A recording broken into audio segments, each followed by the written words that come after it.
Ready? All right. Good evening, everybody. Welcome to the West Valley School District Board of Directors study session. It is Tuesday, December 10, 2024, 6 p.m. I'll call the study session to order with the Pledge of Allegiance, which is to the board's left, audience is right. Ready? Begin. I pledge allegiance to the flag of the United States of America and to the republic for which it stands, one nation, under God, indivisible, with liberty and justice for all.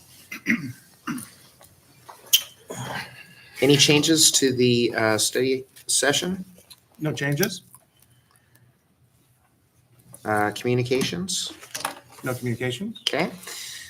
We have one discussion item for the study session, and that is our, I guess, 3 times a year data. I was going to say quarterly, but that wasn't right. 3 times a year data summit. So I assume you'd like us to go out into the audience and. Well, actually, I think most people. Oh. You need to. No, I brought my I got stuff. mine this time. I brought my stuff. Yep, I'm good. I think we can just follow along on the board packet.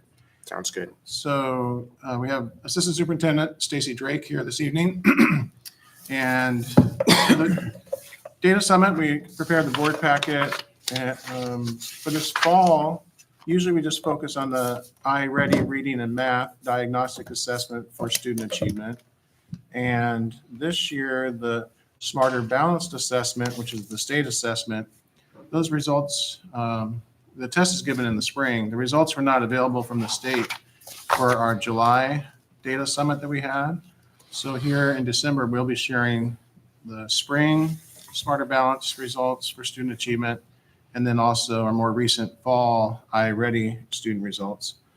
The iReady is grades K through 8, and the Smarter Balance is grades 3 through high school. In addition, there's information in the board packet that was shared in July. I'd like to keep it in there, just keep it in front of our board, in front of the public as well. We always appreciate our board having the data summit so that we are very transparent with the data here in West Valley. We do have high achievement, and we still have areas that we need to improve. And so I appreciate having the data, especially when we look at disaggregated data. There's areas for improvement there. At the July data summit, there were 2 questions that the board had. One was about the WVSD, which is the kindergarten readiness assessment. They had asked if the transition kindergarten students had been included in that data, and that was something we needed to look into. We did look into it, and it turns out the state had to make a correction because the state did include transition kindergarten, which are actually 4-year-olds. It's basically a preschool, pre-kindergarten. 4-year-old students that are in transition kindergarten. So they go into transition kinder. They were assessed by the WVSD assessment, but really they should be disaggregated. It should be the 4-year-olds should be separate from the 5-year-olds that are in kindergarten. Mm-hmm. And so the state did update the website, and so we do have updated data for WVSD. So that was a good question from the board, and we were able to follow up and get more information from the state regarding that. The other question was about our district assessment, the iReady, and looking at the Innovation Center. It did look like from our data in July that if you look at the school data, the denominator was quite large. And so we looked into that. Right now we have the data for you for grades 7th and 8th graders at the Innovation Center. So if you look at the 7th grade data, that is correct, and the 8th grade data is correct. For the school data, I think perhaps maybe we should just use whiteout on the form because it still has that denominator for the other students in the school. So Peter, on the Innovation Center, so I know it said 63 out of 188 students. Is that because it's only 7th and 8th? Yeah, only 7th and 8th take the That makes iReady, sense. but then they're including the other students. So we should have perhaps whited out the school score, but we kept in the 7th grade students at Innovation Center, the 8th grade students in Innovation Center, because that data is right on. So those are the 2 things that the board had questioned us about in July. As we go through the presentation, certainly if you have questions, it's a study session, so it's more informal than the regular board meeting. If you have questions, go ahead and raise your questions. And as you're looking through and seeing the data and thinking about this, if there's data that you would like us to look at for next study session that we do in March, please let us know. In the past, there was a question about students going into our registered apprenticeship program, and that actually spurred us to review and see how many students were doing the unpaid internship as well. We've really started to grow that program with Ryan Johnson at the high school. And so we have included that data from last spring. It was in the July packet, but we also included it here in December as well. So we can kind of keep, not lose track of the different data sets that we want to review. So that's kind of a long intro, but we'll be focusing mostly on student achievement data tonight because some of the other data like the graduate, postgraduate data from the Educational Research and Data Center, the ERDC, that data has not been updated yet from the state. So usually the way we split this out is Assistant Superintendent Drake takes the student achievement and I take the other data. So she's kind of have heavy duty tonight because she'll be doing the iReady and the Smarter Balance tonight. But we'll also take a look at, we have a couple of new data sets that have been updated for the information that I usually share with you. All right, so that's a long intro, but Stacy, they're all yours. We're on board packet here. That was page 2, the introduction. Page 3 is WaKids, Washington Kindergarten Inventory and Developing Skills. Okay, so we did present this same data in July. This is from fall of 23. In January is usually when we get the data is reported by the state. So it'll be, in a month we'll have fall of 24. So this is going to be challenging because I'm very far away. But this is the corrected data. If you look at that number, it was, I don't remember, Peter, do you remember how many percentage points? Almost 9, I think, percentage points higher when they took out the 4-year-olds. It was a mistake that the state made and they put them all together, which we were wondering why our dip was so low. Remember that in the West Valley School District for TK, that's our developmental 4-year-old preschool. And so it's certainly not all of the 4-year-olds in our community. It's a very small number. Last year we had 3 classrooms. And it's also, so it includes 50% students with special needs. So take that into account when you think about those TKs. And when we took them out, our kindergarten entry data, which is almost all of our kindergartners, there are some that are on IEPs or have special needs where it's not appropriate to assess them by this measure, but that is practically all of our kindergartners. So the data did go up when we took out the 4-year-olds. And that's the Washington State is page 5. So there's been a general trend upwards. West Valley had that general trend as well, and then we did have that dip last year. And then here's the page 6 is the different domains, and you can share how we've used this data. We are very proud of in West Valley of our physical data in the physical domain, meaning like gross and fine motor skills. Our students come in ready for kindergarten. We used this data last year. We looked at it in January and said, math is our lowest area, and then planned our early learning workshop for our childcare providers in the community around math. And I think it was called Early Math is Fun, and presented a lot of different strategies, skills, and games for childcare providers to use in their centers, and our early learning providers like Head Start and ECAP to help them think of different ways to teach these skills to our kids so they'd be more ready. And then this is disaggregated by subgroup. Mm-hmm.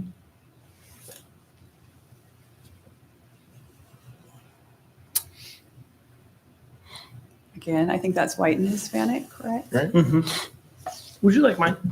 So we do have Yeah, that would be great. Thank you. I should have brought mine. Thank you.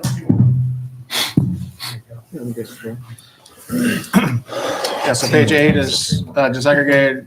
So showing that there are opportunity gaps as students enter our system. So there's gaps with white and Hispanic, gaps with special education, non-special education. And that's the 2 that we shared the disaggregation with WaKids. Okay, so next is the iReady benchmark report. This is really how our students come in, our baseline for this school year. Remember that iReady is, like Peter said, it assesses, it's kindergarten through 8th grade. It assesses reading and math. So this first slide is reading. Yep. And this is the district view. So there's 3 tiers. Hey, Stacy. Yes. Sorry to jump in there. Back there on page 8, I missed it during the our transition of the computer, but when I was reading through it earlier, just noticing the big change in this in the year 2015, 16 to 17, and noticed it kind of follows all the way through. And I'm just curious, is there some history that goes back to where the state or we started changing our metric, our standard? Or even just the definition. Yeah, Yeah. the definition of what the standard is in order that we see that jump. And I know you probably can't answer that, but it is It something has that been the makes- same assessment since it started, the Okay. Walk Kids assessment. They've used Teaching Strategies Gold since the state moved to full day kindergarten. Yeah. So that's the assessment or the standard has not changed. I Okay. think our support in the community has changed. Mhm.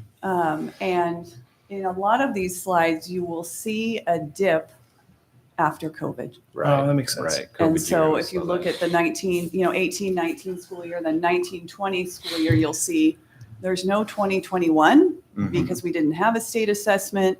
And then you can really see when we get to the SBAC scores and the migrant, non-migrant, you really see how that population was affected. Our early learning population was affected as well. Mhm. An interesting fact that we're realizing now in public schools is that we are receiving, in kinder and first grade, those children are more challenging Mhm. because those were the children during COVID that were babies, that many of them were in childcare full day because moms and dads had to work with masks, right? The childcare providers had masks that were covering their faces. So things like emotional regulation, speech. We just, at our last spring's official partner meeting, that we had a long discussion about speech delays and how we're seeing last school year, our childcare providers were saying so many speech delays. When you're talking about Yeah. a 3-year-old, a 4-year-old with a speech delay, that's communication that results usually in challenging behavior. Is that for the class that would have been kindergarten at that year of COVID when we No, weren't in they school? would have or been is it- babies. It was, Right. We're talking Yeah. about like the So this is babies that's all- brains were developing and Mm. didn't get to see Yeah, the the bottom half of their Vocalization of the childcare words, yeah. providers' faces because they were wearing Gotcha. masks. Yeah. So, okay. it's Wow, just okay. showing emotion and reacting, and they only got to see the eyes. So, Mm. watching somebody's going to write a book, maybe it'll be me, about this. But you really, Yeah. it's so interesting to see the impact of speech development when a baby can't see Even Yeah. mamas seeing or mouth the childcare Yeah, provider how to move, mouth make- moving. make words. Yeah. in words, yeah. Mhm. So, yes. Interesting. Before we move on, I had 2 questions on page 5, if that's okay. Okay. I noticed that there's an X gender. Do we have a definition on it, or what is that? That is from the state. Right. Right, Peter? Oh, yeah, That's where that that's comes from. Mhm. that's self-identified. And for WA kids, that would be the parent identifying. Mhm. So Okay. for the Yakima, West Valley Yakima there, you can see on page 4, there's no students identified. But for the state, the N is up in the thousands Mhm. each grade. And so there would be identified there by the parent. Okay. And then was that definition made, was that 2015? Because I see it just like started I don't. Yeah, it think- looks like 2019. Yeah. The fall of 2019. 2019 is the first time. 2019. That's right. Probably, Yeah. it became an option in Skyward. Right. Okay. So, the other question, just again, if you go back to page 6, actually, so math is a low area, and like Stacy just said, social emotional actually is a low area as well. I appreciate the data summit. I like these conversations, like not just ripping through the data, but sharing how the administration and teachers and all staff are using the data to make decisions. So we're data informed decision making.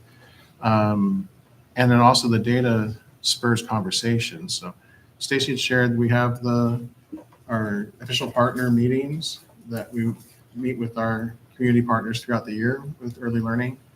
And That's what Stacy had just shared that one of the key areas they're telling us to prep for is the social, emotional, and behavioral concerns that are coming. We're already seeing it at the elementary level as well, but they're saying it's probably going to continue to be a concern before things begin to get better, because the children that were born during COVID, the families were under stress, and there's just these concerns that we're going to be dealing with here for quite a few years.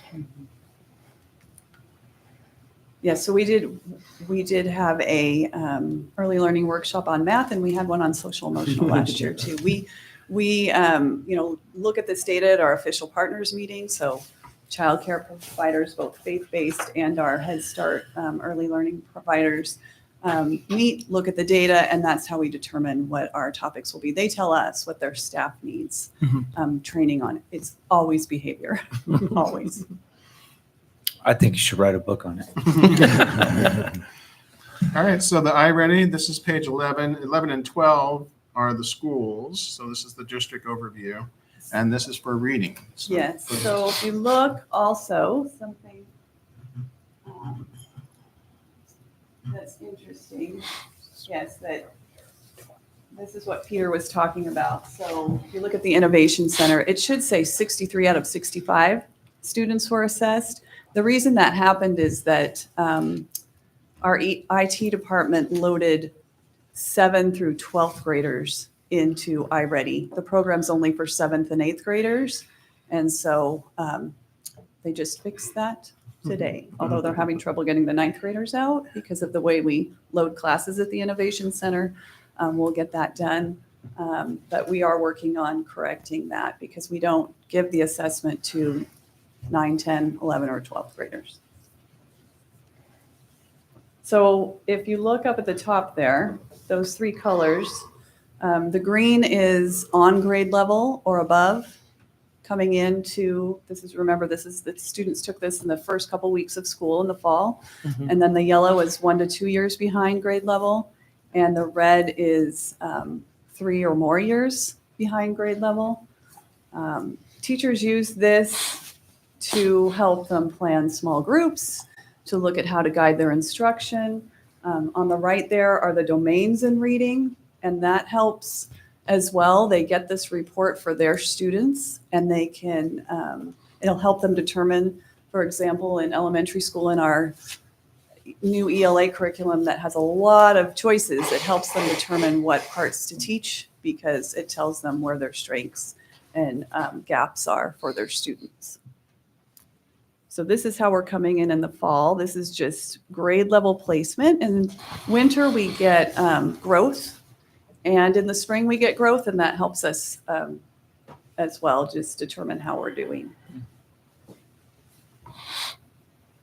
And we'll look at page 13 and 14 for math. So,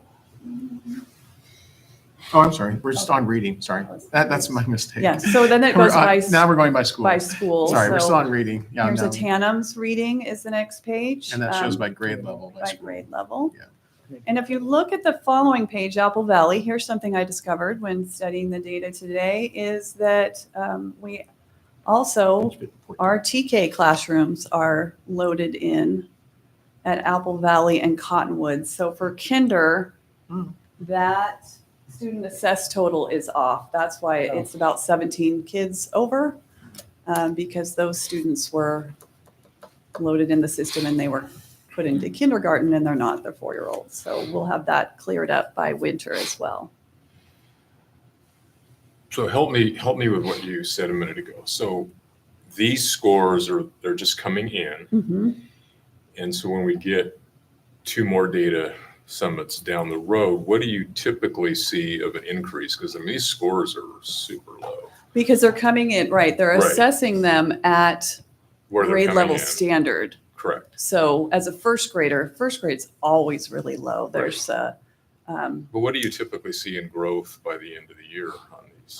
well, how it works is students, when they come in, are assigned a point value based on how they come in. So if they're on grade level, I-Ready usually says, about 12 points we want you to earn by the end of the year.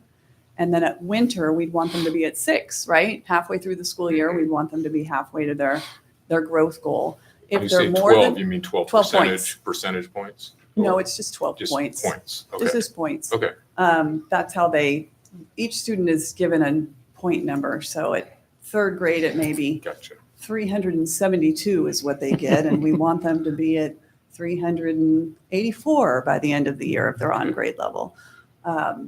And then, but if they're further behind, they're not on grade level, it gives them maybe 18 or 20 points to earn. And that's their annual typical growth goal. That's normed across the nation.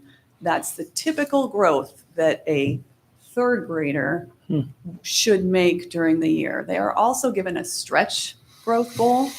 And if they meet the stretch growth goal, depending on if they're yellow, if they're only 1 or 2 years behind, they could catch up or get substantially closer. So teachers look at that goal and help them determine what they need to do. Thanks. So it does look low, but remember, first graders are coming in. Right. They haven't had any first grade instruction, and they're taking this assessment. Stacy, Oh, good. And just also, Steve, you had asked, we have seen kindergarten growth tremendously. So we've had some years where all schools were 88% or higher in the spring. Mhm. Some of the other grades, not quite as high, but our goal is to have that 90% is really what we're wanting to see. That's our Yeah, I guess that was the strategic next planning goal. question is what's our goal? Our goal in our in our strategic plan is 90% at grade level. James. I guess my question is, and maybe does this change when the spring comes out with the data summit, but the tier 3 at risk, each grade level, you just see that tend to increase the number. And is there a reason that we've identified of why we see that increase as they get older? Well, first of all, it's hard in kindergarten to score 3 years behind just because of the nature of the assessment. It's a kindergarten assessment. It doesn't go all the way down. So you don't tend to see as much red in the earlier grades because it's just more difficult to be that far behind. And then if you think about just the nature of reading, many times when students are behind, they just get further behind because things move fast in the classroom. And if you can't read the text, by the time you get to third grade, you're not really learning to read anymore. You're reading to learn. Although we certainly have intervention and we work with those students, it just compounds, Yeah. unfortunately. All right, so page 14 is Apple Valley we were on, and then page 15, Cottonwood. Cottonwood, again, don't look at the denominator for kindergarten because it has it has the TK students in there that did not take the assessment. So the percentage is correct. And you can see with the different schools, different entry points. That's why we look at growth, because it's important for all students to make at least 1 year's growth in 1 year's time, regardless of where they come in. We really pay attention to our students on grade level, our green students. We want them to also make 1 year's growth in 1 year's time. We don't just sit back and go, oh, this student's on grade level, I don't have to worry about them. No, we want them to continue to grow just like everyone else. Okay, and then page 16 is Mountain View reading.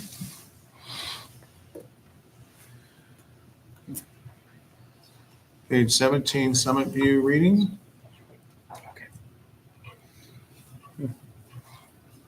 And page 18, Wide Hollow reading.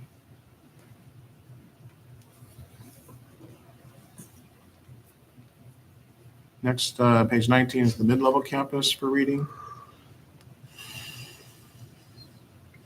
And then here's the Innovation Center. So this does have the correct denominators for grade 7 and grade 8. So 9 through 12th graders didn't graders did not assess, but they were included. So that's why Hmm. this is the corrected data. And now on to math. Here's the math for the district overview. So this is by school and does have the tiers there, the green, the yellow, and the red. So in math, to your question, James, math is a little bit different than reading, and these scores generally show up lower because it's assessing, like in third grade, that you know all of those standards, and it's not like a spiral. So you're being tested on dividing, or multiplication that you haven't even learned yet. So that's what you're testing on when you enter. So it looks like math is lower in the fall, But in the kids spring, make it better corrects. grades. Yeah. Page 22 is mid-level campus in White Hollow for math. And then we go on to have the schools. So page 23 is Latam Valley for math. Page 24, Apple Valley for math. Page 25, Cottonwood for math. Page 26, Mountain View for math. Page 27, Summit View for math. Page 28, White Hollow math. Page 29, mid-level campus math. And page 30, Innovation Center math.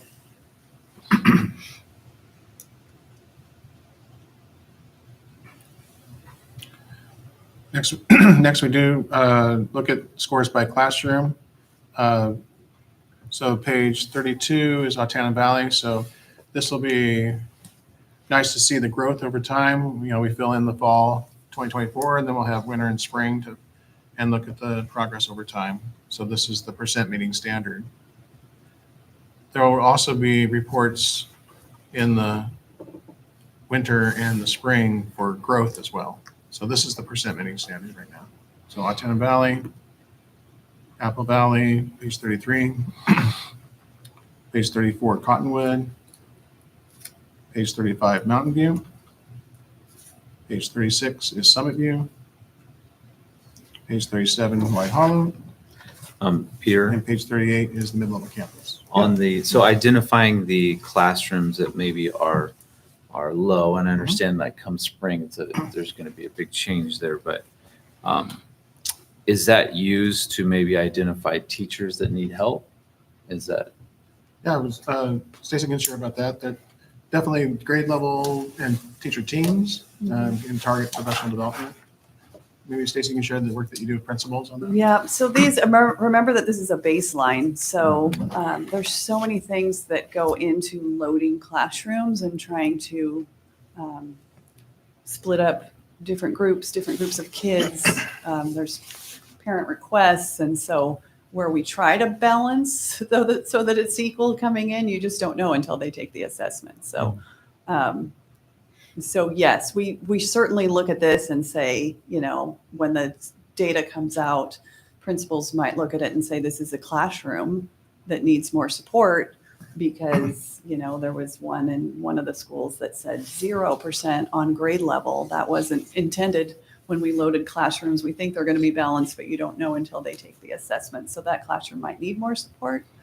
I don't know, when we get to winter and we look at where students like looking at the growth, then we can kind of say this teacher might need more support. Right. That's a good point. Thank you, Stacy. That the iReady data is kind of that baseline for as they come in the door in the fall. It's more smarter balance looking at over time, and because that's more of a summative assessment. And so that's looking at maybe some teams or grade level teams that might need some additional professional development in a certain area, reading or math.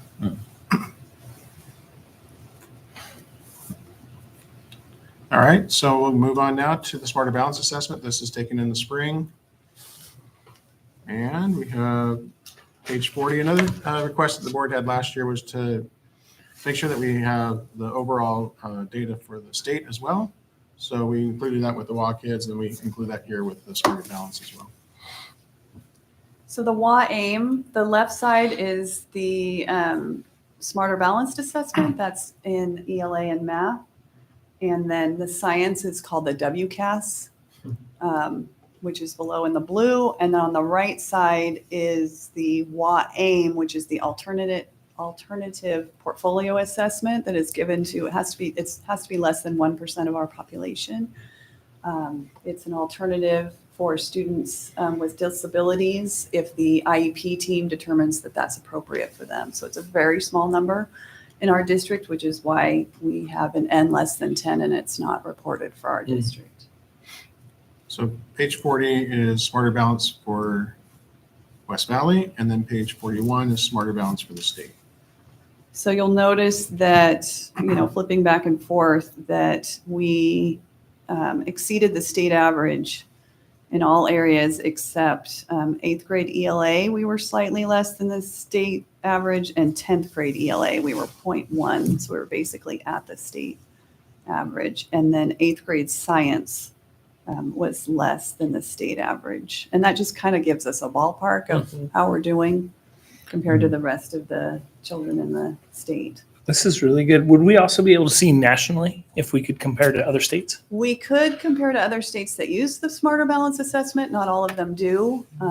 Many states are transitioning away from Smarter Balance. I'm not sure how I get that information, but I can look. And our state is transitioning away from Smarter Balance. I think it's 2 more years. Okay. Next fall, the fall of 2025 is when our state, Washington State, is moving away from the Common Core standards, and it'll be the Washington State standards again. But they're right now in development. So the state has committees of teachers that are helping to craft new standards. And so then I think we have those standards for 2 years, and then we'll have a new assessment. And next we have the disaggregation of data. So this is overall all grades, kind of boiling down the ELA and math, the English language arts and math scores, putting that into one number and taking a look at then disaggregating by different subgroups. So page 42 is white and Hispanic. And page 42, white and Hispanic for English language arts. Page 43, white and Hispanic for math. Page 44 are English language learners and non-English language learners for reading. And then the same subgroups for math on page 45. So is this the same principle that we expect this to go up in the next 2 times, right? Or is this? No, this is this a is- summative assessment. So it was given at Summative the end of the assessment. year. Okay, Yeah, Smarter so Like- Balance. this is where we were at the end of the year. Yes, Correct. at the end of last school year. So it's typically April, May. On page 46 is disaggregated for students and identified for special education services, and then non-special education. That's English language arts on page 46. And math on page 47. Page 48 is low income compared to students that are not low income. So that's for English language arts on page 48. Page 49 is for math. Page 50 is students who qualify for homeless services and non-homeless students. So that's page 50 for English language arts. Page 51 is for math. And on page 52, we have disaggregated data for students who qualify for the migrant education program and then non-migrant students. And this is where I was saying you can really see the impact of COVID on this population. So 52 is English language arts. 53 is math. Can I ask a question? Sure. there? And just, I guess, and I try to look at the patterns and stuff, and we did see, it seems like 18, 19 was pre-COVID was a great year, Really right? making And we gains. were making gains, and then you see now we're making gains, but we're not there yet. Is Right. that still kind of the effects of COVID, you would say? I think so. I mean, if you look at that map, we were so close with students who are mobile, right? Moving districts and then it just plummeted, just really affected that population. Yeah. And remember, to qualify as migrant, your parents have to have moved across district lines for work in agriculture or fishing. And so that's the population that's probably affected the most. In general, it comes to the special populations. Our goal for the strategic plan, goal 1, is that culture of safety and belonging. And there is more research coming out. So I have this quote saved on my phone. I refer to it quite a bit. So this is what I had shared with the entire staff when our welcome back in August. So this is the book by Jeffrey Cohen from Stanford. It's published 2022, so it's pretty recent. It's Belonging, the Science of Creating Connections and Bridging Divides. Students who report a strong sense of belonging tend to be more motivated to learn, perform better academically, have better rates of attendance, engage in less misconduct, and have fewer health-threatening behaviors, and have higher self-esteem and better mental health. So those areas of focus for all of our schools, the sense of the culture of safety and belonging, really has been emphasized to make sure that our students that qualify for all the various special programs have that sense of belonging, that they're supported in the classroom, that we believe in them, that they can meet the same standards that are required for all students. And we have, looking at this data, the last 2 summers, we've added the migrant summer school to help students make academic gains and credit retrieval and also have cultural activities. So we have responded to this data, doing what we can to improve academic performance for those students. And we've had excellent attendance at our over 100 students that come every day to our migrant summer school programs. Can I ask a question? On pages 42 and 43, so this is the the trends from 14 all the way through, 14, 15 school year all the way through 23, 24 for the district. The piece that I think is that I'm interested in seeing on these 2 charts is the same information, but how do we stack up against the state year by year? Because well, obviously we need to be comparing against how we're doing against the whole state. I'm troubled by, these scores overall are what they are. I don't mean to, this is going to sound, I'm not going to put this as well as I'd like to, but we should be pretty disappointed that in 2018, 2019, 70% of our students are at standard on the SBAC for English language arts, and then 63% just that. And again, I want to choose my words carefully, because that doesn't mean that I believe that our staff is doing a poor job. But that's concerning. If we're going to put out an assessment where, in the best case scenario, 3/4, and then in just recently, 6 out of 10, that's concerning. And I'd like to see how that looks compared against the state, but we spend a lot of money on public education, and I don't want to get too political about this, but we spend a lot of money on public education, and again, that I really don't want to minimize the work. I don't want that to come across as sounding like to minimize the work, because there's a lot of hard work and there's a lot of reasons, some of which is in our control. I guess from my perspective, and I want to make sure, or I want to ensure that everything that is within our control we're maximizing the best that we can to, and again, I don't want to teach to the test, but this is what we have. And so this is not really a whole lot of question other than I really like to see what these scores look like against the state scores. Sure. Yeah, I can share that. And I'm confident that we're probably doing better than the state, but Yeah, exactly. I can share that I have looked at those, that we are in general above the state average. And even when you disaggregate, so you look at white and Hispanic in district, but white students versus white students at the state, Hispanic students versus Hispanic students at the state, both areas are higher than the state average in general. And I appreciate the passion that you bring, and that's the reason we want to continue to keep the data in front of us, that we're not done with our work in West Valley at all. We've got work to do.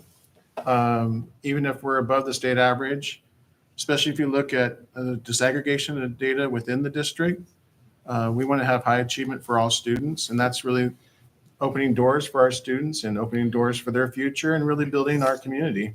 We want our students to be successful and be able to choose whatever pathway they want after high school. And that's going to build our community as well. So the success of our students really is the success of our community. And that's why we're keeping the data in front of us. And I appreciate the urgency. We always talk about, our kids are in the classrooms right now. This is their one chance at that grade, whatever it is. And they're in third grade. That's their one chance at third grade. We want to have them reading at a high level by the end of that third grade. And that opens doors for them as they move into the next grade. So I really appreciate the passion. And that's why we keep the data in front. And I know there's a lot of districts where I think they don't have the courage to really even look at the data or disaggregate the data, but we do in West Valley. And I think it helps us to keep the urgency of our work as we move forward. I think the. No, go ahead. Sorry.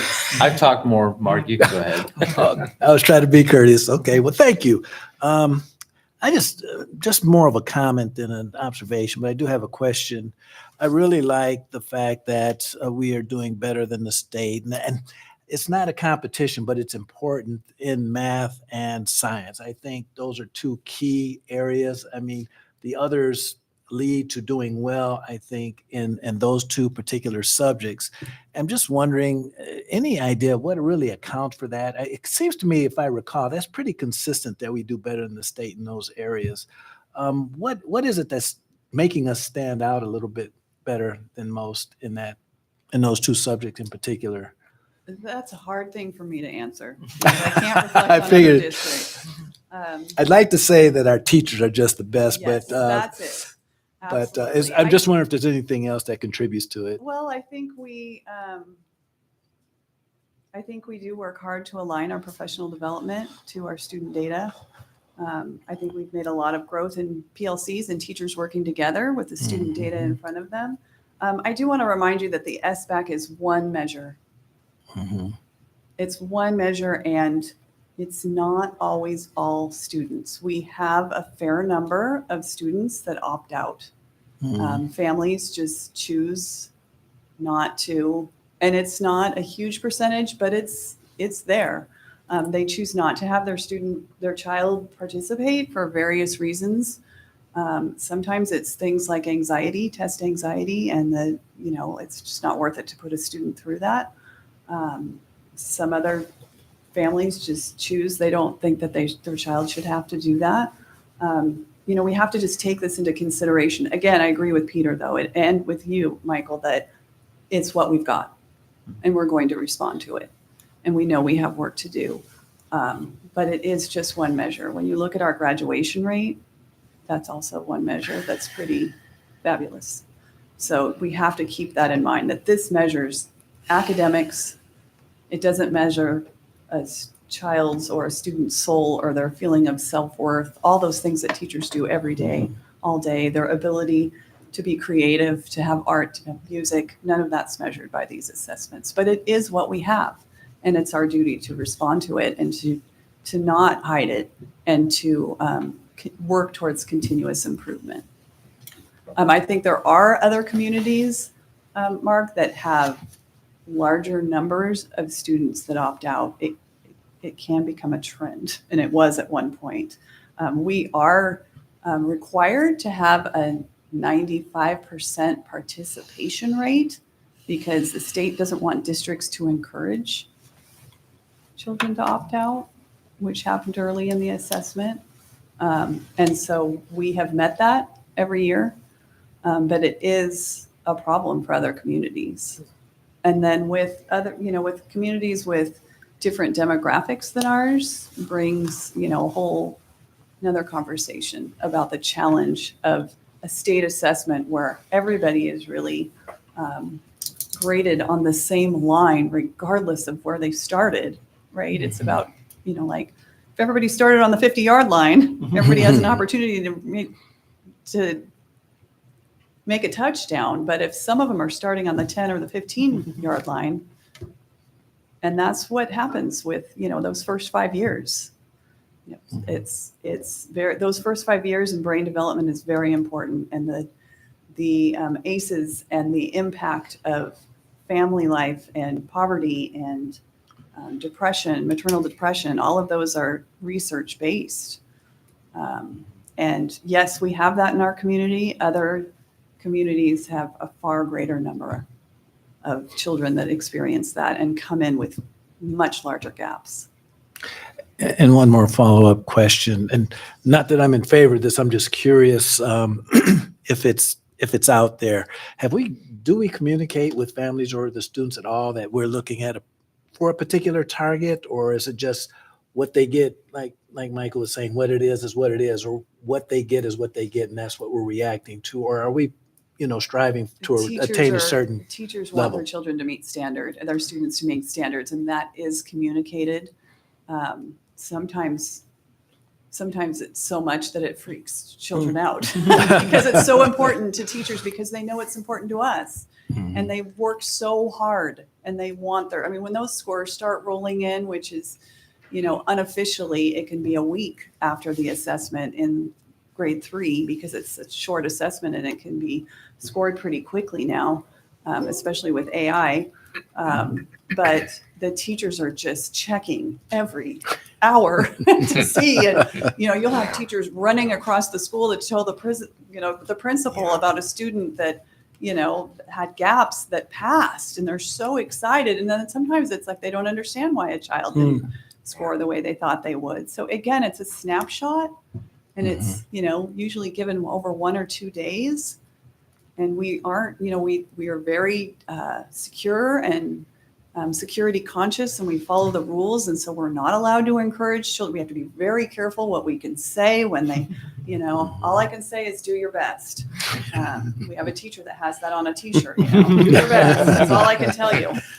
You can't answer their questions. There's just, that's confusing to really young children. And there's, so there's a lot that goes into this. But yes, parents, we just now got this week the parent reports, the family reports that are sent home, and they'll be mailed home or sent home this week that show parents on, it's like a thermometer and shows where the baseline is, like this is meeting standard and here's where your child scored, and underneath it says their child's strengths and some things they might want to consider to work towards. It's very family friendly. And we also share the iReady diagnostic data with parents. Yes, there's a beautiful parent report for the iReady, especially in winter, showing where they started and where we want them to be and where they truly are. And we add intervention based on those reports for students so parents know. Thank you. Stacy, on so in fall of 25, moving away from Common Core, will the data that we're keeping track of now, is that going to transfer, or are we going to have to start over with kind of year by year? It depends on how different that assessment is when they roll out the new assessments. A lot of times there's like a big line on the state. Like when we change from, it used to be the MSP to the SBA, is the measurement of student progress and student performance. And then then we went to smarter balanced assessment, and there would be like, you cannot compare. There's a big line telling you not to compare. I mean, they even looking at this chart, they, in 2021 and 21-22 and 22-23, it was still an abbreviated assessment. And so they told us not to compare. We still do. Every district does. Because we want to see how we're doing. But they don't, it'll depend on how different the standards are. When we moved from ELERS in the state of Washington is what we called them, to What's ELERS? ELERS were Essential academic learning requirements. right, basically standards.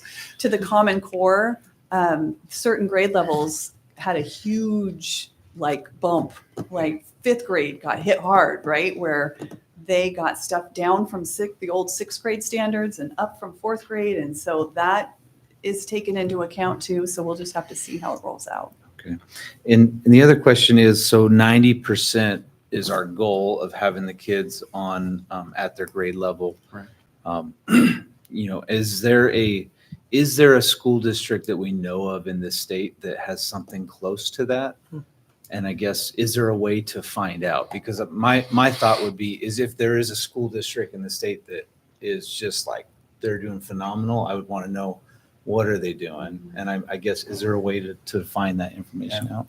Unfortunately, what we see is there really is a correlation between the, you can say the wealth of the community and the performance of the students. So the high performing districts in Washington State are Mercer Island, Bainbridge Island. Those are kind of the high performing. In the past, we did take a look at like Eastern Washington. Pullman School District is a high performing district. It has the college there. And then West Valley School District and Meade School District is another one that was high. But West Valley was one of the highest. West Valley Spokane? West Valley of Yakima. It was one of the highest in Eastern Washington. There's another piece we look at with the Smarter Balanced Assessments called student growth percentiles. And that's the difference between like third and fourth grade. And we celebrated a TANM, I think it was last year, Peter, because there's student growth percentiles were really high. So the difference between how the student scored at third grade compared to those same cohort of students. So all the students who got like a 279 on the SBAC were measured against the state, looking at how everybody else in the state scored in fourth grade. All of those third graders that got 279. And in math, fourth grade, a TANM was like at the 87th percentile, meaning they scored better than 87% of the state. That shows, that's the only way we really look at growth. So that is what I look at, because it shows a gain from students who maybe had some gaps in their learning to getting on standards. So would you say then that there's teachers at a TANM that are responsible for that growth? Yes, and yes, absolutely. That's what we were can celebrating last year. Can we transfer to other schools in that same grade? Yes. Yeah. Mhm. Okay. And that's moves us to this next data. We're going to have to wrap things up here with the study session, but just the Smarter Balance by classroom by year. So we're looking at post-COVID now. So this will really help us to look at, over time, are there some classrooms that are, higher performing than others? What are the things that those teachers are doing, and make sure that they're sharing their best practice across the grade level teams. And so that's a key part of what our Assistant Superintendent Stacy Drake does, is analyzing the data, getting into classrooms, identifying best practices, and then make sure that's being shared across the district. So that, I think we'll look at, that concludes the Smarter Balance. And then the other data here is data that you've seen before. The graduation rate at the high school, most recent, is 90.3%. And our dual credit class of 2023 had 90% of students earning dual credit. The ninth grade on track for graduation. This is something new that I included in the packet this year, and this will be what we're looking at as part of our strategic plan for career pathways, and looking to even improve our graduation rate even more. So, and a focus on our ninth grade students and their success. And I think I shared at the previous board meeting how our teams have already worked together in the spring to look at transition for kids coming in to the high school and the Innovation Center, and developing supports for them. So being very proactive. The least restrictive environment data is actually usually released in November, but OSBI did not release it yet. So this is still similar, the same data that you had in the previous board packet, trying to serve more students in 80 to 100% of the school day in the general education setting. And then this is page 71 is the new data. We're now focusing on moving more students from 0 to 39% of their school day and moving that into a greater percentage of their school day. And so we would like to decrease the number of students that are 0 to 39% of their school day. So this is kind of a baseline here for us. It's about 12%. We'd like to see that decreased over time so that more students are served in the general education setting. And then I do have some good news to share about the FAFSA, the free application for federal student aid. The last time we had this data updated, it was very low. There was some concerns about the FAFSA rollout, how it was across the nation. It was down, the percentage rate of completion. And so our most recent data here for our class of 2024 from last spring that just graduated. So we're up to 53%, which of course we'd like to see that higher, but at least it's on par with the previous data that we had. We didn't see as much as a dip as I had previously reported to you. So that's updated data for us.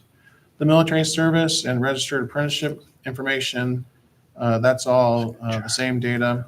The postgraduate is all actually the same data, so we don't need to cover that this evening. There was a question at our last meeting about what persistence and retention meant. So persistence is that they continued in higher ed, and retention is that they stayed at the same institution. So they were retained at that institution and continued at the institution. So that was the definition there there was a question of our last meeting. Student demographic data, attendance data, this is all the same information you had previously. And then just I always like comparing our student demographics to our teaching demographics. So you can see that in the state of Washington as well. We continue to have our partnership with Yakima Valley College to have student teachers that cohort of teachers do reflect the diversity of our students. And so we are continuing that to have student teachers from Yakima Valley College, and I appreciate the work that Stacy does working as a liaison with the college to do the placement of the student teachers. And that concludes our data. Can I ask a quick question on the data? If I'm reading it right, about 50% do not go on to anything after graduation. I mean, they don't go on to technical school, 2-year college, or anything. Is that? Am I reading that right? Yeah, I believe that's. Do you know how that compares with the state? Yes, I can get that data for. I'm just curious. That number surprised me a little bit. I know I've seen it before, but Yeah. I looked at it more today. I think one thing we recognized last time was that there's a lot more going into trades, No, but I think it included trade school. I mean, the number. but you can go into a trade without going to, apprenticeship True, without going true, to trade yeah. school. And I think nationwide there's also, Yeah, that's true. Yeah, I'll make sure that we have that comparison at the next. I'm just curious. Thank you. Thank you. Yeah, and if there's any other data that you would like to see, I heard comparisons to the state with the disaggregated data and then comparison with the state on our postgraduate data as well. So if there's anything else, just let me know. We'll conclude that when we have our next data summit, which is scheduled for March. All right. Okay, so it is 6:58. Well, let's go ahead and take about a 7-minute break. We'll pick up with the regular school board meeting at 7:05.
I'm going to go ahead and get started.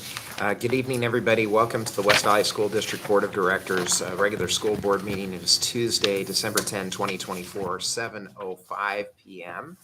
I'll call the meeting to order with the Pledge of Allegiance. Ready? Begin. I pledge allegiance to the flag of the United States of America and to the republic for which it stands, one nation, under God, indivisible, with liberty and justice for all. Jeez. I don't know what happened there. Very athletic. It's all the reffing. It was almost came to an end right then.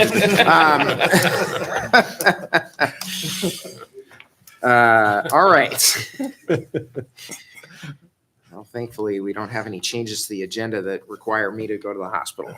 Do we have any other changes to the agenda? No changes. Okay. Item 5, election of officers. So this is our annual meeting where we elect the officers of the school board, and we have 4 officers for the school board. And so the first one is the president. It doesn't have to be, but it's our customary tradition that president serves for 2 years, and that when the president's term of 2 years is over with, that we typically nominate the vice president to serve as the president of the board. So I will keep with that tradition and nominate Mark Strong. If there are any other nominations, I would take those at this time. I'd second that nomination. Okay. Go ahead and call for a vote. All those in favor, please signify by saying aye. Aye. Pose same sign. Congratulations, Mark. Thank you. I'll let you go ahead and take it from here. That's another tradition I remember as well. Good thing you remember. Transition. So thank you. First of all, before I even start off, I would like to, of course, recognize our now former president, Mr. Thorner. He's done a great job for us, and it's sad to see him kind of leave this role, but he's done a great job for us, and he'll continue to offer significant input and valuable, suggestions as we go along. So thank you for your service, Mr. Thorner. Really appreciate it. And I know I'm speaking for the rest of the board member here when I say your input has been very valuable to us. So thank you. Thank you.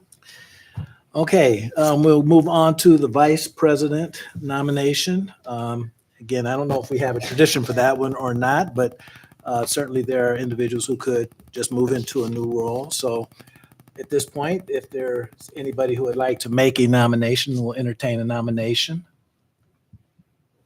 I nominate Steve. Thank you. If you didn't, I would have probably done that. I So second. any second? All right. I do have a question though. Yes. Because I would be happy to do that, but I also, I would probably prefer to be the ledge rep if there was a choice. Okay. But if someone else wants to do the ledge rep, I can still get involved in legislative issues. What is, maybe Michael and Mark, if you can answer this, but is there tradition or the custom to kind of serve in those roles for 2 years for each of those roles? Not necessarily, but because we have to elect annually. So it could change. Right. Like I said, it's our tradition, but it doesn't have to be that way. There's no law that says that. So It does make sense because I think the first year, maybe you're just getting your feet Yeah. wet, Mhm. Yeah. and the second, having more understanding. and of that Steve, role. do you would prefer to continue to serve as the ledge rep? Yeah, I like that position. Okay. But I'm also willing to be Sure. vice chair Mhm. if no one else wants the ledge rep or the vice chair. I Who's don't want to the make it difficult because I'm happy to do either. who's the athletic association representative right now? Do we have one? Yeah, Mr. Thorner has Okay. been. I'm gonna I'll just say this publicly. I mean, it hasn't, I've said it to a number of people, just as we move through the officer roles. I will not be running for reelection. This will be my last year on the board. I want to say publicly that I'm not upset. I still enjoy this. And it has nothing to do with, I don't want anybody to read into anything other than I've served 3 wonderful terms on the board. I have Mr. Meyer, who I consider a friend of mine. Bless his heart for serving as long as he did on the board. That was never my intention of serving for 20 plus years on the board. 3 terms is a good service that I'm proud of. And so, but I say that as we move through these officer positions, I'm happy to serve in any of these, but I just wanted to say for everybody's consideration, this will be the last year that I am on the school board. Yeah, and I don't want to mess things up in the Nope. order of things. Yeah. I'm happy to do either if someone else would take the ledge rep, because like I said, I can still stay involved in legislative issues and bring up my opinions. And so I'd be happy to do that also. I would nominate Joel then. For vice president, Yeah. Okay. I'd second that. And I will second that. And I'll add one other comment, keeping in mind that Mr. Thorner and I are fully aware of this, but we have 3 new board members, so somebody's going to have to fill in that new spot one way or another. So whichever one of you is willing to step up and do it, I'm sure all of us would appreciate it. So You can just serve in both too, Mark. No, I've got my hands full too. So, but I enjoy doing this job. I've done it before, and one of the things that I'm thinking about is offering continuity. I would love to see you 3 new members just really excel, and you're asking all the right stuff. So I'm looking forward to seeing you guys fill some of these roles. So if you're willing, it's great to have, Steve doing the legislative stuff. He's doing a great job. As far as I could tell, it sounds like, he's really getting into it, and it's good to have him doing that. So when somebody has a strong interest, it's great to keep that going. And if Joel wants to step up, that's a great learning opportunity for him as well. I suppose next we'll be looking for an additional role for you somehow, but we'll cross that bridge a little bit later. Well, we still need to vote on. Yes. Yes. So we'll go ahead and take a vote for the vice president. So we have a nomination for Joel Heed. So all those in favor signify by saying aye. Aye. Opposed, same sign. Congratulations, Mr. Vice President. Next, legislative representative. So again, we'll take a nomination and a vote for that. Well, I'll nominate Steve Wolcott then for the legislative rep. Thank you, Mr. Thorner. So do we have a second? Thank you. We have a second for that. Second. All right. We'll go ahead and take a vote for the legislative rep for, Mr. Wolcott. All those in favor signify by saying aye. Aye. Opposed, same sign. Motion carries. Congratulations, Mr. Wolcott, on your continued service as the legislative rep. And the WIAA representative. Would somebody care to make a nomination? Hearing none, I've made a lot of nominees. What's that? I don't want to pressure. I or nominate James Kephart. All right, thank you. We have a nomination for Mr. Kephart to become the WIAA representative. Do we have a second? I'll second. Thank you, Mr. Thorner. All right, we'll go ahead and vote. All those in favor signify by saying aye. Aye. Opposed, same sign. Motion carries 4-0. Yeah, Mr. Strong, Mr. President, if I could during this time, I'd like to congratulate the 3 new board members for their first year, completing their first year of service. So we have some nice plaques here. So James Kephart. It doesn't say WIAA rep on here. But congratulations. And we have Joel Heed. It doesn't say vice president. Congratulations on that as well. Yeah. And the plaque for Steve Wolcott. Congratulations.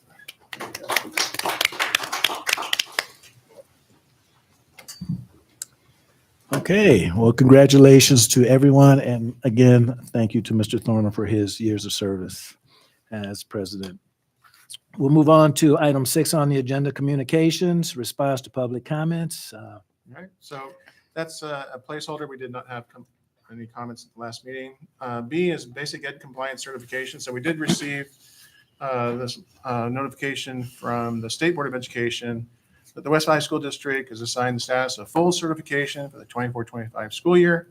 Congratulations are in order as your school district reported providing all required courses, offerings, and activities. So that's the basic ed compliance, and we received that from the State Board of Education.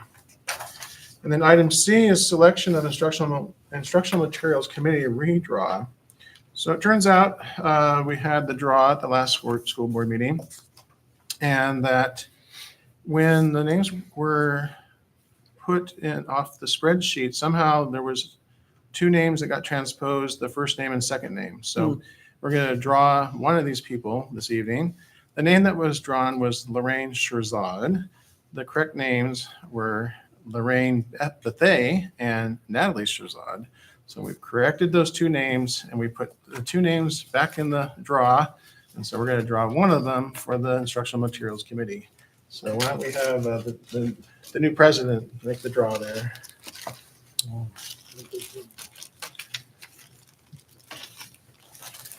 right. All right, it's Natalie Shirzad. So that's the final member of the committee that we needed.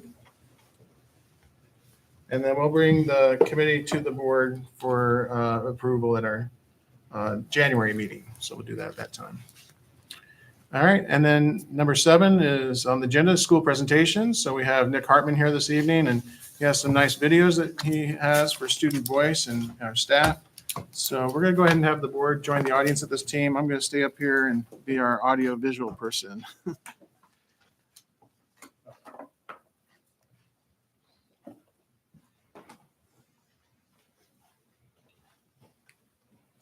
Michael, while everyone's sitting down, I just want to tell you I'm a little sad to hear that news. I was just thinking about some of the really hard times that this school board has faced over the last few years. And so on behalf of all the principals, we really appreciate your dedication. Thank you.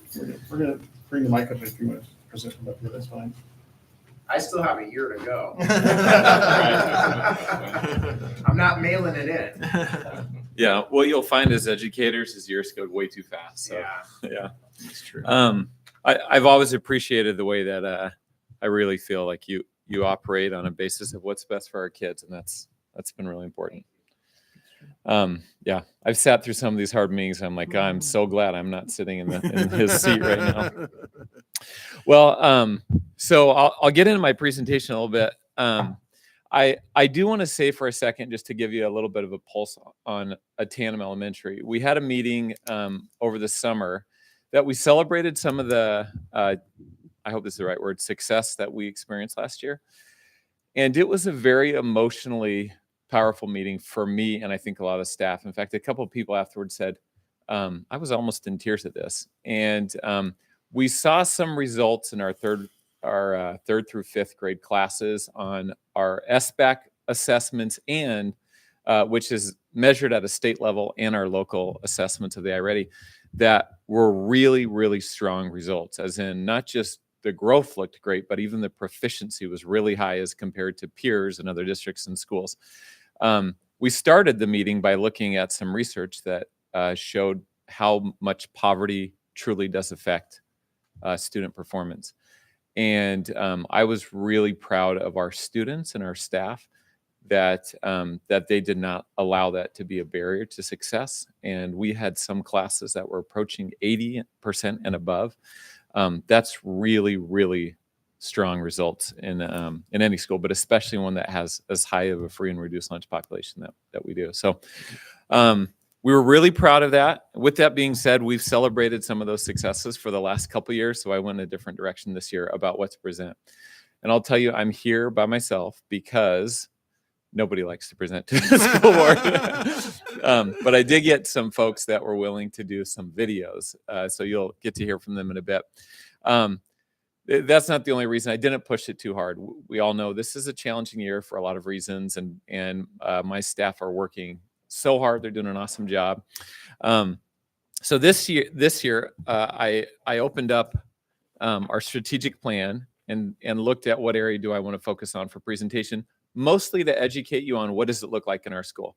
There happens to be one area that we're, I think, approaching pretty good integration into phase 2, which we're still working on phase 1. Some of those things are a little bit newer for us, but in particular, in the culture of safety and belonging, in phase 2, some of the things that you'll see, school leaders will provide support for SEL instruction through creation of a master schedule that allows for this instruction to occur and provide other support and resources that may be needed. So we'll talk about, Stacy, would you mind handing these to all the board members? We'll talk about the schedule here or in a bit. Also, that school leaders will model, provide support, and hold teachers accountable for teaching and modeling the identified competencies. The district will identify a research-based SEL framework framework, and the district will provide ongoing time, funding, and professional development to assist teachers to implement the framework. So by and large, Peter, you can go to the next slide too. By and large, I think what we're doing will fit well within this phase 2. Regarding SEL instruction. So just to take you back just a brief step, previously the expectations were teachers would teach SEL as part of their curriculum day. And number one, that's very hard to monitor. Not impossible, but it's hard to monitor that all kids are receiving the same instruction, that we could hold them to then the same expectations of, you've learned this, these are the protocols, procedures for how we operate. The other thing is we also felt like the kids needed probably more time on SEL. So we changed our schedule. Was that just last year? Last year to a 45-minute block of specialist time a day. And whereas previously it was done in chunks throughout the week. There was a lot of reasons behind this. So as you look at this master schedule, guess yours, Peter. Sure. These are sometimes super difficult to read, so I'll kind of spare you through what it looks like, what this actually means. But these are now broken into grade level chunks. So the orange right here means all 5th grade classes have specialists at the same time, and then 3rd grade all does. So this allowed for teachers to have common plan time every day, which has been really, really nice as we've integrated the new curriculum and some of the other things that we've needed to do over the last couple of years. It also means that students either would have to go to 5 specialists, or we'd have to figure out a way to do like an alternating, every week was a different, every day was different by the week. And that's really hard for parents, like to do PE on Monday one week, but then your student has a Tuesday the next week. We wanted to avoid that. And that's when we kind of brainstormed that teaching SEL as an additional specialist would allow us that 5th specialist. And also we'd make sure that all the kids were receiving the same SEL instruction. So we had a parapro that was working. This is how things often go in education, is a really good program can be created if you have a really good person behind it, because if you don't have the right person, it doesn't matter how it's set up. I'll tell you, this started in large part because we had a parapro working in our social emotional support DLC class. His name is Kerry Latimer. That is phenomenal with kids. And I thought, with the counselor developing his curriculum, he could easily teach this class really effectively. And he has the right mindset and the right skills and characteristics. And so we built the schedule for him to teach that class. So as we moved into this year, without going into too much detail of why, we saw an opportunity that we could use him in support in other areas by also pulling in the other specialist teachers. So now our PE teacher, our music teacher, and our computer lab teacher also all teach some sections of SEL. This has been really awesome. Again, it has to do with the personnel. These are 3 individuals that we also really trust to provide that instruction, and it also integrates well with what they do. So the class is taught by 4 teachers. The curriculum is developed. All those white spots that are in the schedule are periods of time, minus the library ones, but all the other ones are times that those specialists can meet with the counselor to prepare the materials that they'll teach and to be briefed on the curriculum for that week. It's also meant to be a responsive program. So in addition to the curriculum that they learn, if teachers request, my class really needs some help on, there's been some insensitive things said culturally, or there's been some bullying, or there's been a lot of tattletaling in the lower grades. When they let the counselor know that, she's enabled to develop and push in some resources that she works with the teachers on. So Peter. Oh, sure. And just to clarify, the paraeducator is under the direction then of the counselor? Yep. Okay. Thank you. So they do not prepare lessons or prepare curriculum. That's done by the counselor. They present it. Okay. Thank you.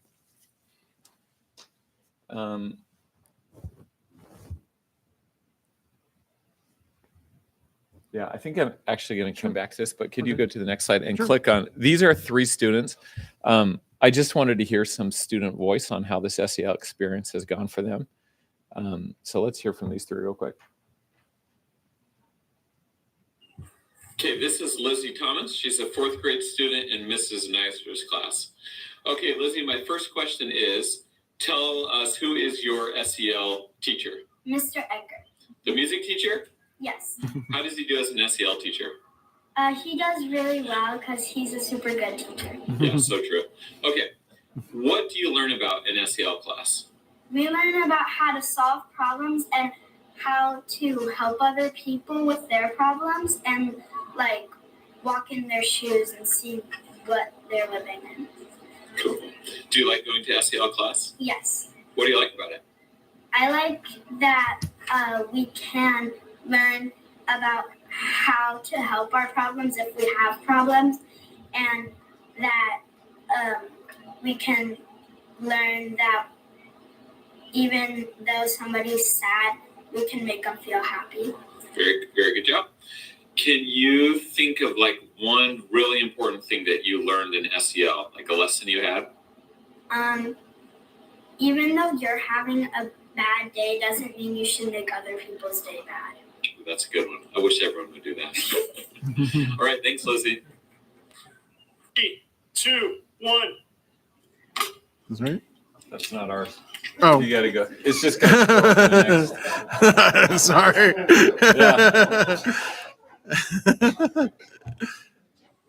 Okay, we're now with Mila Ramos from Miss Turley's 2nd grade class and Alexi Gonzalez from Miss Crucy's 3rd grade class. So I've got some questions for you 2 girls. First of all, who is your SEL teacher and what do you like about them? We have Mr. Latimer, and I like learning about how we get to help people, How you get to help people? Very cool. like empathy, maybe. My SEL teacher is Mr. Latimer, and I like learning about empathy. Yeah. What did you learn about empathy? How to help friends, and like when they're feeling down, just help them. Nice. How to help people when they're feeling, like if you know how they're feeling. Very cool. Okay, what are some other things that you learn about in SEL class? Kelso's Choices. What's Kelso's Choices? It's when you can use Kelso's Choices to help like solve problems and stuff. Cool.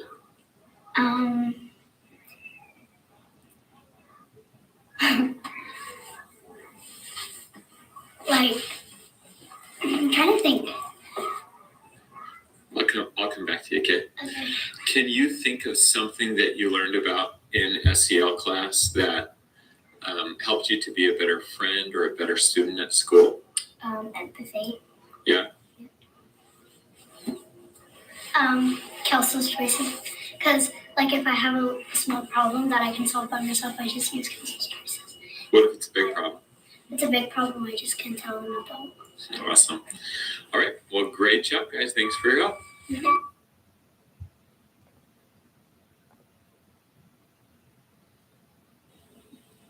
And this is Jasper Gilbert. He is a 3rd grade student in Mrs. Volker's class.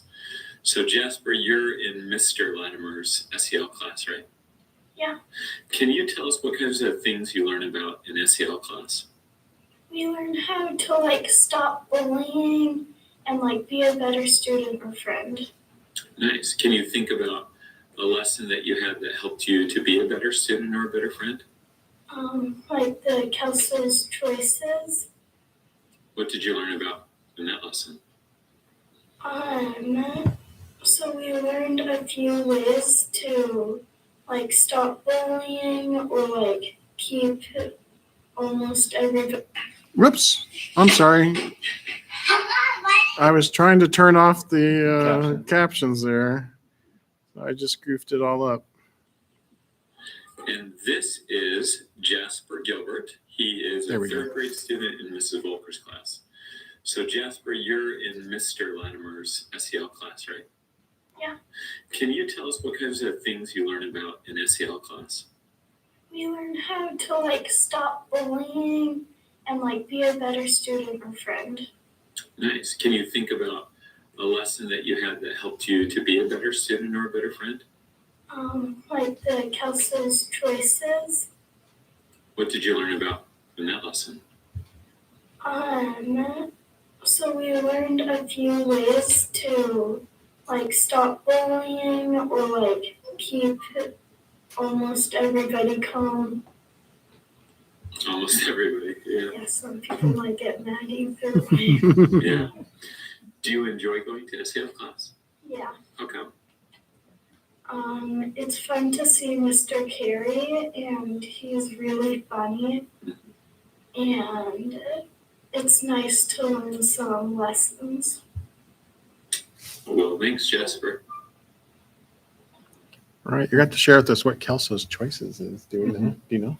Do I know what Kelso's choices? Yeah. Yeah. Okay, so sure. Yeah, Kelso's Choices, you'll be familiar with, James, because your daughters have all had it. But Kelso's Choices is a program.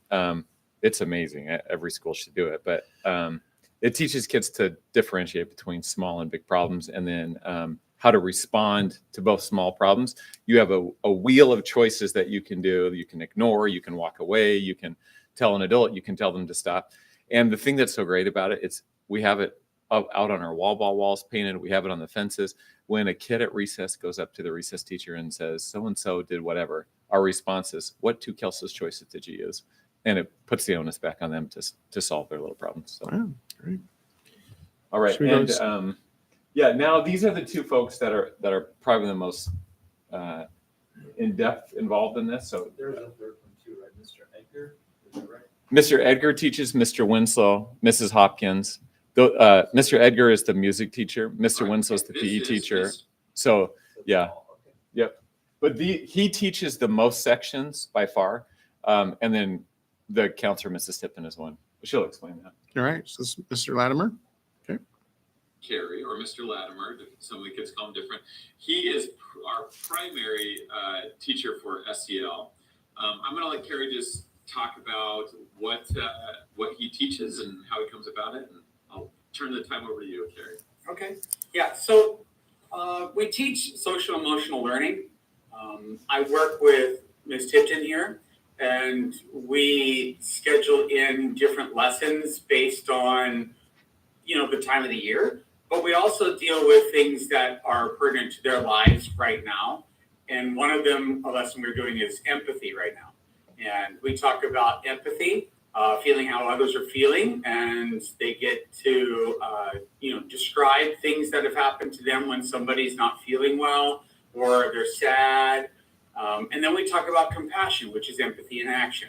And these are all things that are guided learning through our Second Steps program. Yeah. Okay, so primarily you use Second Steps and... Yeah, we do some Kelso's Choices, Second Steps, and we do some Mind Up as well, just to mix in there a little bit. And that's a lot of learning about your five senses, learning about your brain process and things about emotions. Yeah. Awesome. Do you teach any culturally responsive practices? So some of our videos do. Speaking today about a 5th grade lesson in Second Steps, it was about empathy. And the kids learned about another boy in class that has empathy for a student that just came from Mexico. And he doesn't speak very good English, but he is writing. And he wrote chicken instead of kitchen on his essay paper. And the kids laughed at it because he didn't understand the difference in the word. And it was a matter of just learning about other cultures that, they're different. They come here. What would it feel like if you had to write it in Spanish?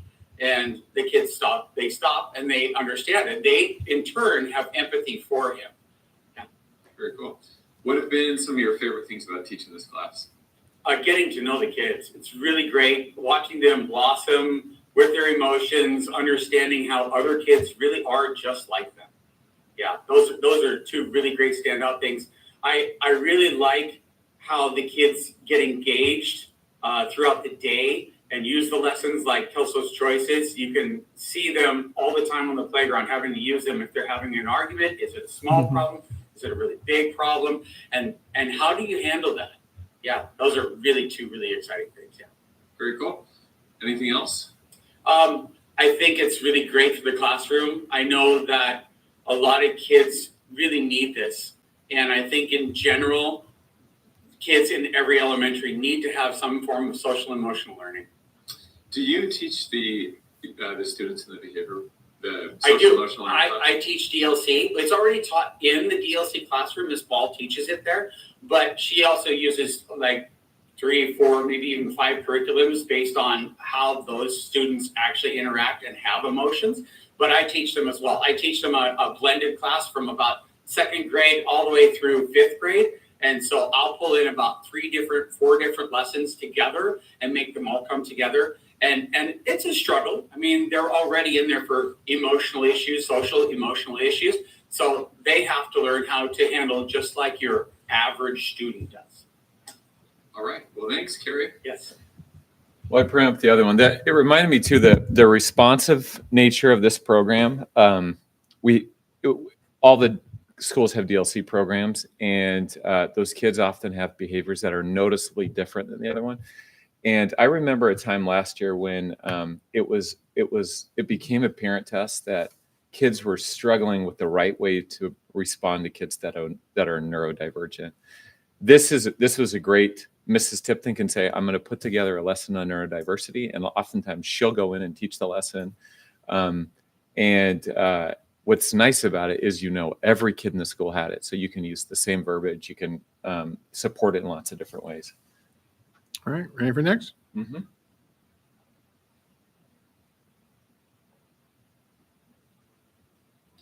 Okay, this is our counselor, Jocelyn Tipton. And Jocelyn is kind of the one behind the scenes and sometimes in the middle of the scenes, setting up and running our SEL class, and also helps coordinate with teachers to make sure that it's also being reinforced in class. So we're just going to ask Mrs. Tipton a few questions. So Jocelyn, what materials and resources do you or the teachers use for SEL? So at Altanum, we use the Second Step curriculum, the Mind Up curriculum, and Kelso's Choices.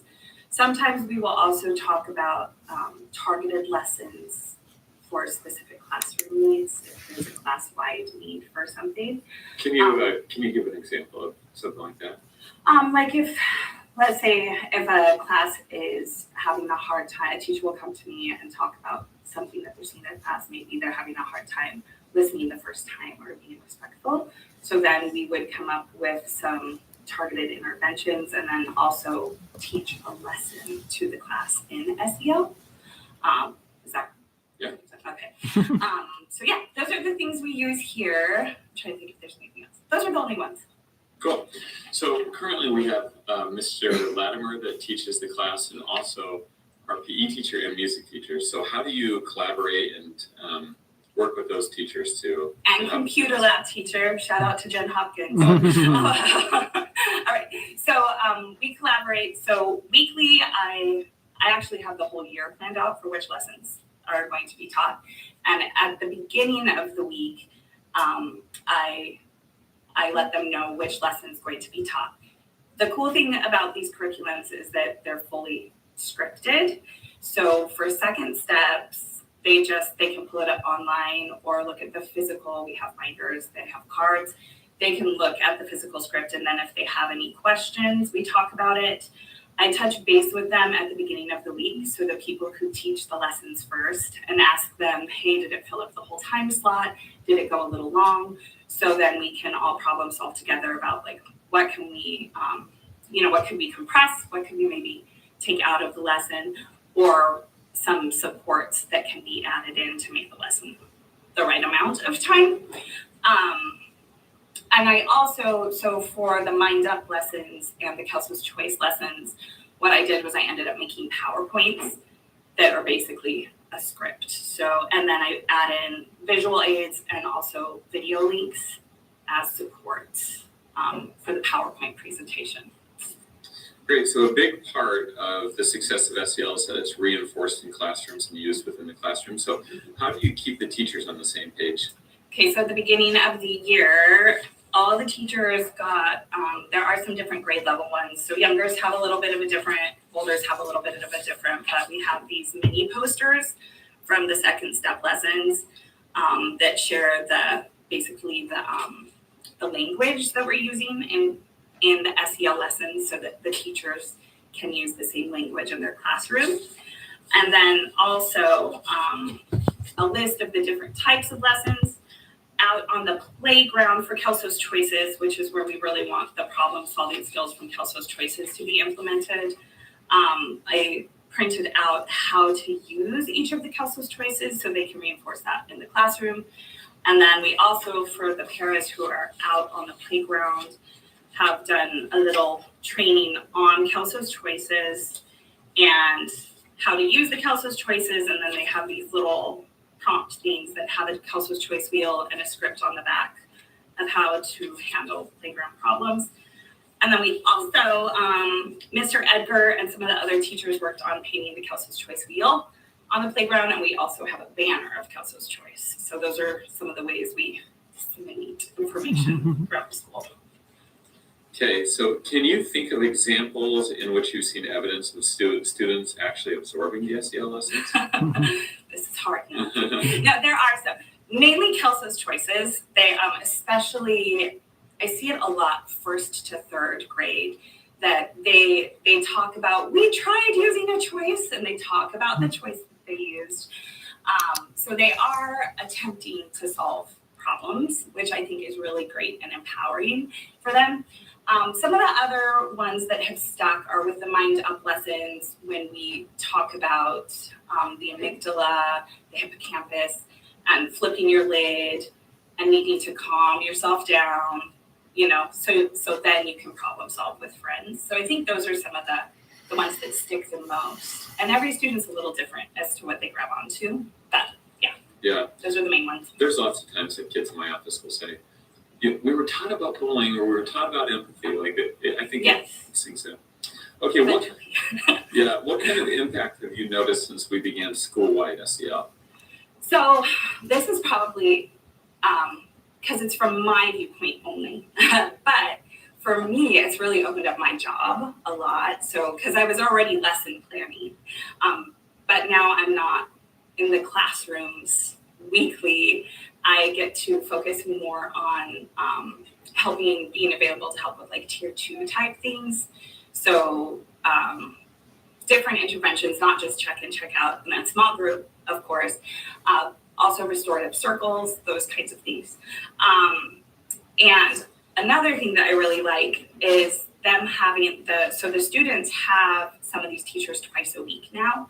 And I feel like that helps them build relationship with the teacher and opens up trust, so that it creates like a bigger safety net for them here at school, to where they have more relationships. So my little minute meetings, when I was checking in with kids and seeing if they had an adult that they felt they could talk to at school, a lot of them normally mention just the classroom teacher, maybe me, maybe Mr. Hartman, but a lot more were saying specialist teachers' names now too, so they have more people that they feel supported by. So I think that's cool. All right, and so what are the next steps? So the next steps would be communicating with teachers and parents, to everyone, communicating with everyone at the school, either a weekly email with the lessons and like the the special words of the week, or a monthly to let everyone know what the kids are being taught in SEL, so it can just be more reinforced in every setting with the same language. That's the biggest one. I mean, there's other things to work on too. Maybe setting up the lessons the week before, meeting with everyone the week before instead of at the beginning of the week. Other things, but that's the main one. Awesome. Well, thanks for all you do for our kids and their SEL program. Yes, I love it. So I apologize. This is our counselor. After seeing how much we discussed this stuff in the videos, I probably overtalked at the beginning. I don't really have a lot left. I do just want to say at the beginning, teaching SEL as a specialist class did create a little bit of a stir in our school community. Some of the parents, I think, were a little bit nervous based on things that they've heard are being taught in public schools. And so there have been lots of parents that have said, can we look at what the curriculum is? Can we sit down and meet? I don't think that we've had one after that meeting that said, I'm not comfortable with SEL. So I think it was more just the idea of what could be taught in there. But since then, it's been very well received. So. All right. Well, Nick, why don't you go ahead and take your mic over to the table there, and we'll have the board come back and ask any questions that they might have.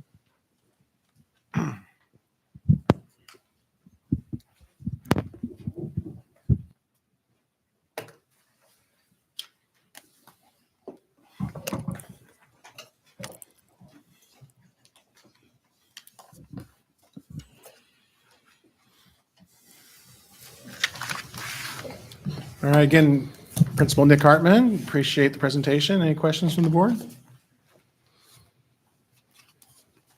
No question, but, sorry, just real quick. You go ahead, Michael. It's gonna be super quick. Closing it, but you're No, doing that super quick. The last point that you made was the question that I was going to ask, and thank you for addressing that. I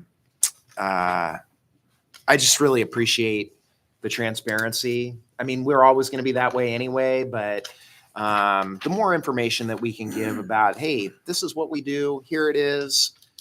This isn't a big secret. This is not maybe what the outside world might tell you it is. So I really I appreciate. It's not just you. I know it's district wide. We're always very willing to meet with anybody about our curriculum and literally being open book about it. Yeah. Thank you. Yeah, and I think it's great that parents take that approach rather than 100%. Getting 100%. upset or whatever. That they say, hey, can we get more information? I love it.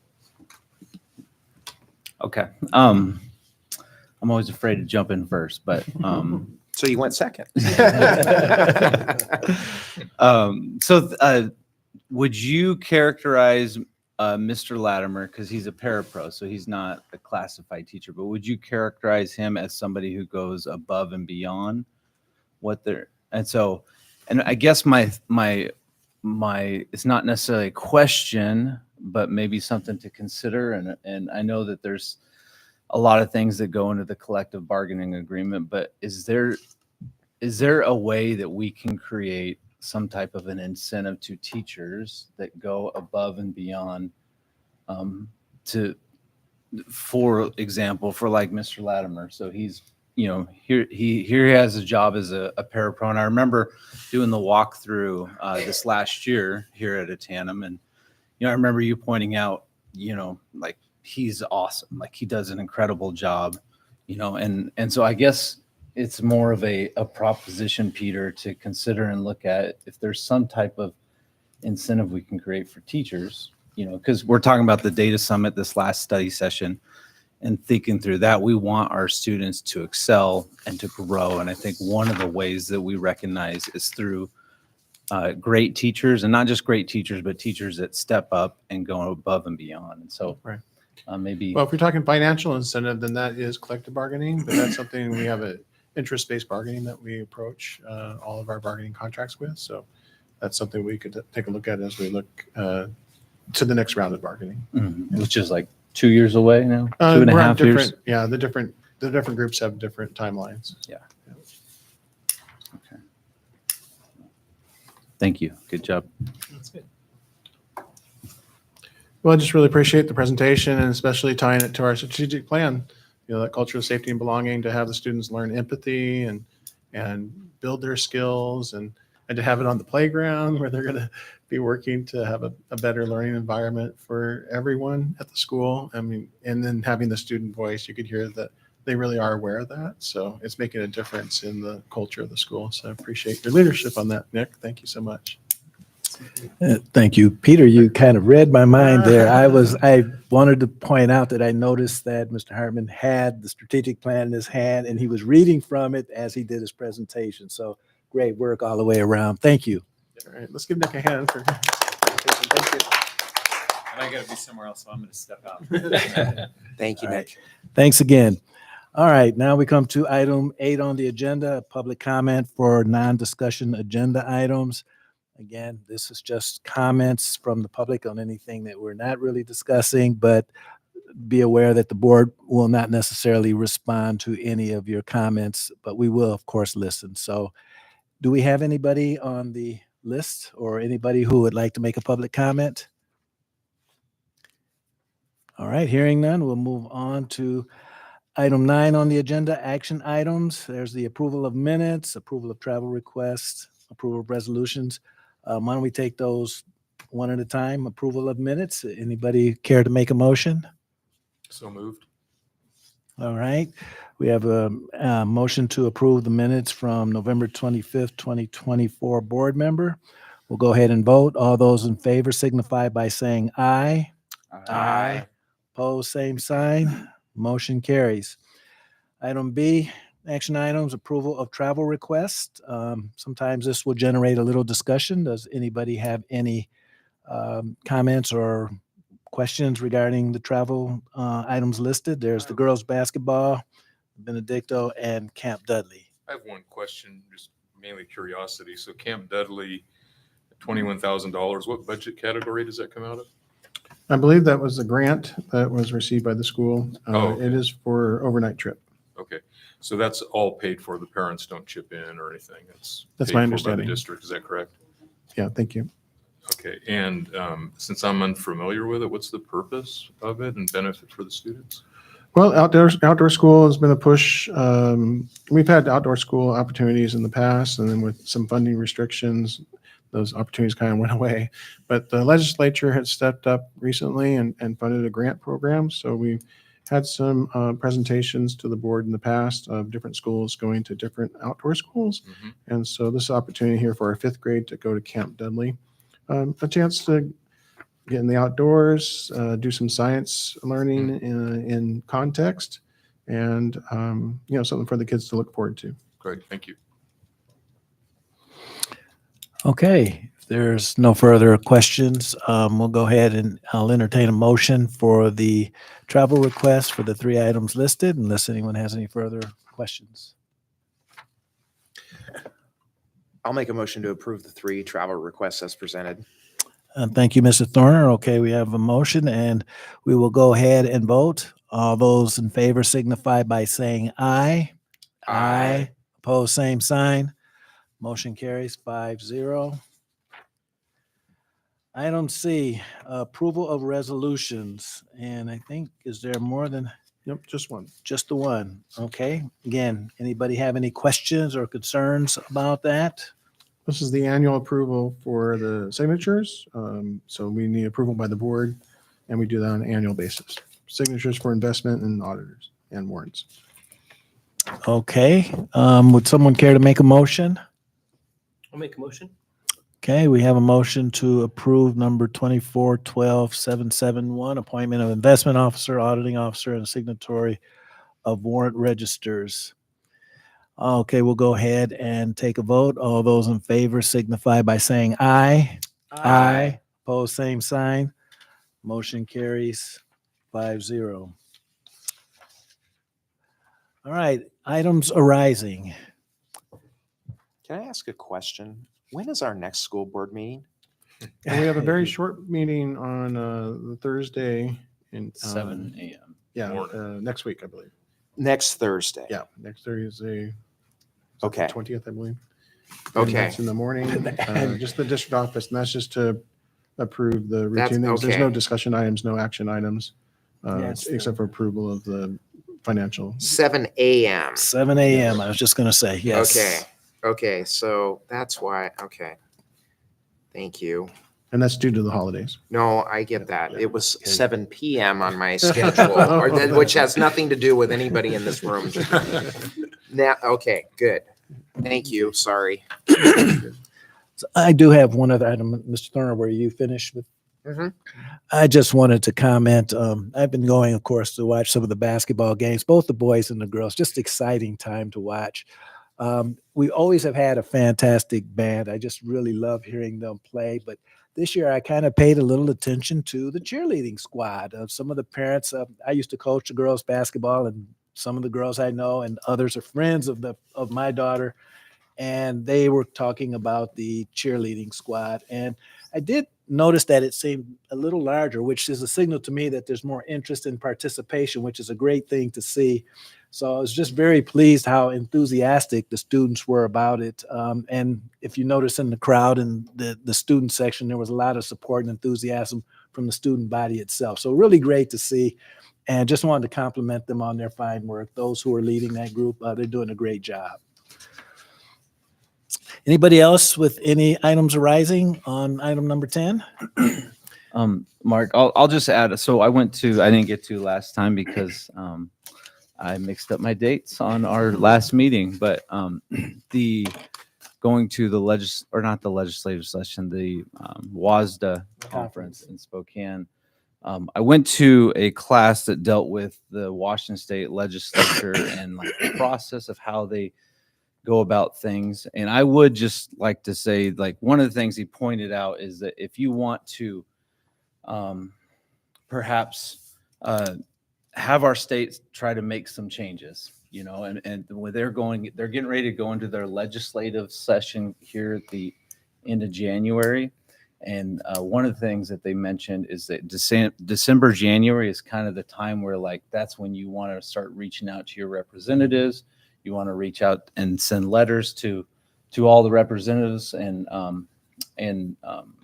I would just encourage us all, and also even those that are public, just this would be the time to start sending those if there's things that you feel are important and that our state needs to consider or wrestle with. And so it was a helpful class, and I really enjoyed that particular class. So. Thank you for sharing. Yeah. All right. Anyone else? All right. We'll move on to item 11, superintendent's report. Yeah, in the packet, I shared information about our facility use process. It is winter sports season, so there's a lot of interest in using the gym space that we have in the district, often for basketball, but there's also volleyball that is used over the winter sports season as well for the gyms. Worked with our West Valley Education Association about concerns about the use of facilities. In general, the facilities are well maintained, but we added a reminder in the facility use. That reminder is, please remember that school facilities, including classrooms, auditoriums, and gyms, are spaces for teaching and learning. Leave the facilities as you found them. Report any damages immediately to the facilities department. Our lead person for facility use is Blake Scully in the facilities department, and then our director is Jack McCaskill. If anyone has concerns, they can certainly contact myself, and we can have a meeting with the department if needed, or just meet with myself. But just want to make sure that everyone knows I have an open door policy, and I'm more than willing to meet with anyone that might have concerns. And that's the superintendent's report. Thank you, Dr. Finch. All right. Item 12, board development, board reports. I'd just like to say, maybe to circle back on some comments that I made during the study session about the SBAC scores, and I was trying to choose my words carefully, and I'm sure I fumbled around too much. I just want to be really, really clear, speaking for myself, that my frustration with the SBAC in general has nothing to do with the efforts or the collective efforts of our administrators and our staff, and their professionalism and their care And because I know that's a real thing that Assistant Superintendent Drake mentioned about the anxiety that goes in. I've been in the schools when we're doing the SBAC testing and everybody is just, everybody has that healthy competition of wanting the children that they've been working with to do well. And I want to be absolutely abundantly clear as best as I can that my frustration has nothing. This is a collective effort. And the school board bears just as much responsibility for how the district performs. And one of the things that I do know, and hopefully we can see this, in black and white, I think I can safely say, because it's been this way in the past, and I have no reason to doubt that this isn't the case now, is that the West Valley School District is among the highest performing in the entire state, regardless of demographic performance. And that's something that that I am very proud of. I know the school board is very proud of as well. And we don't get that without the professionalism of our administrators and our staff. And so I just wanted to be really, really clear about that. And so leave as little doubt as possible that my remarks earlier were not intended to be in any way a criticism about the professionalism or the caring of our staff and their efforts. So I'd like to thank the board for indulging me in those remarks. Thank you. Thank you, Mr. Thorner. Anyone else? All right, hearing none.